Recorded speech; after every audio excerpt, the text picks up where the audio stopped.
আসসালামু আলাইকুম। আজকে আসলে শুক্রবার মানেই ছুটির দিন। কিন্তু বাড়ি থাকলে সারাদিন কাম-কাজ করা লাগবে। এইতে বৃহস্পতিবার বিকেলবেলায় অফিস দিয়ে ডাইরেক্ট চলে গেছি নানুর বাড়ি। সারাদিন খামু, লমু, ঘুরমু, ফিরমু আর ঘুমামু এই উদ্দেশ্যে। তো যাই হোক আজকে সকালে এক্কারে ঘুম দিয়ে উঠতেই দেখি 9:30 বাজে গেছে। এদিকে ভালোই রোদ্দুর উঠছে। 3-4 দিন তো বৃষ্টি আর বৃষ্টি, কোনো রোদই আসলে না। এ জায়গায় নানু আবার চলে যাইতে আছে বাজার করতে। আসলে দেখেন পুরুষ মানুষ হওয়াও মুখের কথা না। মামা গেছে বিদেশে কামাই করতে সবাইরে ভালো রাখার লাগিয়া, আর এইদিকে এই বুড়ো মানুষ হ্যার পর বাজারে যাইতে আছে সবাইরে বাজার করে খাওয়ানোর লাগিয়া। তো যাই হোক এ জায়গায় আবার এই দুইজন দেখেন গলায় গলায় মিল, কোন সময় আবার চুল ধরিয়ে টানাটানি লাগবে আপনারা টেরও পাইবেন না। এইতে দুইটার চুলই ফেলাই দিছি, কেউর চুল যেন কেউ ধরিয়ে টানতে না পারে এই লাগিয়া। তো যাই হোক এই জায়গা আবার রান্নাঘরে আইয়ে দেখি মামি হইছে মরিচ বাটতে আছে, ওদিকে আবার রসুন বেটে থইছে। দেখেন রান্না তো ভালো অনেকেই পারেন, এক্কারে রাঁধুনি, সেরা রাঁধুনি সবাই, কিন্তু এরা মরিচ বেটে কয়জনে খান, মরিচ বেটে কয়জনে রাঁধতে পারেন অবশ্যই কমেন্ট করে জানাইবেন। আর মগো মামির হাতের রান্না এক্কারে অসাধারণ, খুব ভালো রাঁধতে পারে। এই জায়গায় মামি আবার রান্না বাড়া শুরু করে দিতেছে। প্রথমেই আলুগুলো ভাইজে নিতে আছে, মাংসে দেবে। আসলে মাংসের চেয়েও মগো মাংসের আলু বেশি পছন্দ, হইতে আলুর পরিমাণও একটু বেশি, আপনারা কিছু মনে করছেন না যেন। এ জায়গায় আবার পেঁয়াজ কুচি দিয়ে দিয়েছে, পেঁয়াজগুলো আমিই কুচি করে দিছি, স্টাইল দেখেই বুঝতে পারতে আছেন এ আনার ইয়াতের কাম।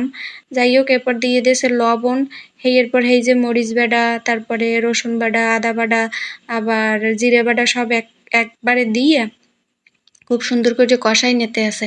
আসলে বাটা মশলা তো দেখবেন রংটা যে কি সুন্দর আয়। তো খুব সুন্দর করে কষানোর পর এবার হচ্ছে মামি মাংসগুলো দিয়ে দিতে আছে। এই আত্মদেরকে আবার চিল্লি করছেন না যে একই মাংসে খায়, মাংসে তো খাই উল্টো আরো ভালো খায়। মানে মোট দ্বারে তো মাংসের চেয়ে ওই মাংসের ঠ্যাং, মানে মুরগির ঠ্যাং ঠোং আরো বেশি পছন্দ। তো যাই হোক এইবার হইছে মাংসটা দিয়ে একবারে সুন্দর করে ভাজি করে কষাই নিতে হইবে। এ জায়গায় আবার কাঁচা কলা কাটি রাখছে, ইলিশ মাছ দিয়ে রানবে। আবার ভাত হইয়ে যাইতে আছে, ভাতটারও মানে ফ্যান ঝাড়বে। এ জায়গায় দেখেন খুব সুন্দর করে কষাই নিয়ে কিন্তু হয়ে গেছে। কইছিলাম না রংটা খুব সুন্দর আইবে, দেখেন কি সুন্দর রং হইছে। ও আরেকটা কথা, আপনারা হইছে ভিডিও অনেকেই দেখেন কিন্তু হেতে আবার লাইক কমেন্ট শেয়ার করেন না। হ্যাঁ আকা, একটা লাইক করতে কি খুব কষ্ট হয়? লাইক দিতে কি এতে কি টাকা পয়সা লাগে?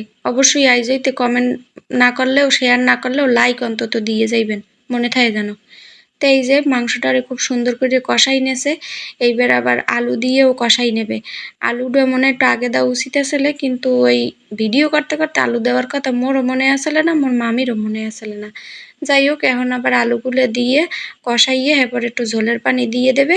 ঝোলটা ভালো মতো ফুটে উঠলে এরপর গরম মশলা দিয়ে লামাই লইবে। একই রান্দার সিস্টেম, কিন্তু এরপরও একজনের এক রকম রান্দা। তো যাই হোক এই জায়গায় আবার হ্যাগুলো একটু শুটিং করতে আসালাম। তো এই যে একটু ভুলেই গেছে, আবার হইছে হে আড্ডাইবে, এইবার ঠিক আছে। আর এনি তো কোন সময় মুড ভালো থাকে খারাপ থাকে বোঝাই যায় না, আমাকে ছাপে আপু। তো এই নানির কোলে আসলে এ জায়গায় আবার আমাকে স্বামী আপুর একটু হাসতে কইছিলাম, এখন হে কোন স্টাইলে হাসবে এই বুঝতে পাইতে আসলে না। তো যাই হোক আজকে ছুটির দিন নানুর বাড়ি খুব ভালোই কাটাইলাম।